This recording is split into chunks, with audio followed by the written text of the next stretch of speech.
Now at 6:30, as the IRS is sending out stimulus checks, we've received multiple messages from viewers who say their payment went to an unknown bank account they cannot access. That's a big problem. Fox 12's Sarah Hurwitz spent the day looking into this. She's been working to get answers from the IRS. Well, we got new information this afternoon from the IRS on what you should do if you get a stimulus payment to the incorrect account.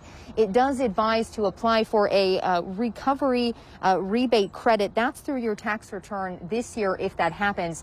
Now, again, this is where some of those issues are being discovered through the Get My Payment portal on the IRS's website. And that's the case for one Vancouver man who we spoke with today. $600 deposited into the wrong account. So I typed in my information and it listed my first stimulus check going into my bank account. I recognized that number. And then it said the one recently was deposited January 4th to an account number with the last 4 digits I don't recognize. Richard Cutshaw says he got his first stimulus payment to the correct account earlier this year, but he doesn't understand what the issue is now. I'm working, I'm making pretty decent money, so I'm not hurting for it. I'm just kind of wondering, where it went. Am I some kind of victim of fraud? Cutshaw is just one of several complaints that Fox 12 received. This is a picture one viewer sent us citing the same issue.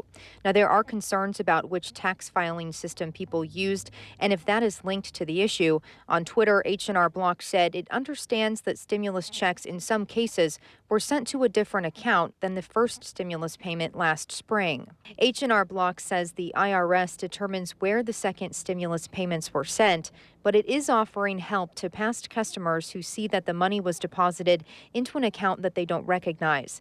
Now, I did reach out to the IRS for answers. It says if the second economic impact payment was sent to an account that is closed or is no longer active, the financial institution must by law return the payment to the IRS.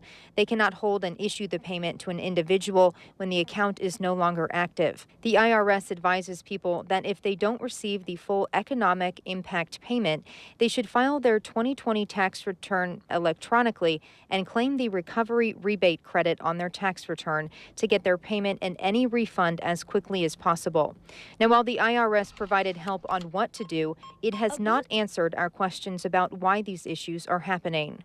And while Cutshaw says he'd use the funds to pay off some debt and is doing okay, he recognizes for many relying on the stimulus help, it's tough waiting to resolve this issue. I'm not depending on that to pay rent this month or anything like that. So good thing.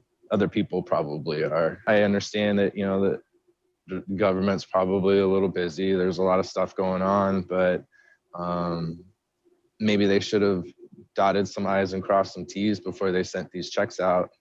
And the IRS says due to the compressed timeline, it is unable to send these checks out and reissue them to taxpayers. But instead, again, it is advising people to file for that rebate through your tax return this year. Now, if you do have any questions on your stimulus payment, you can head over to the IRS's website. They'll have the most updated information there.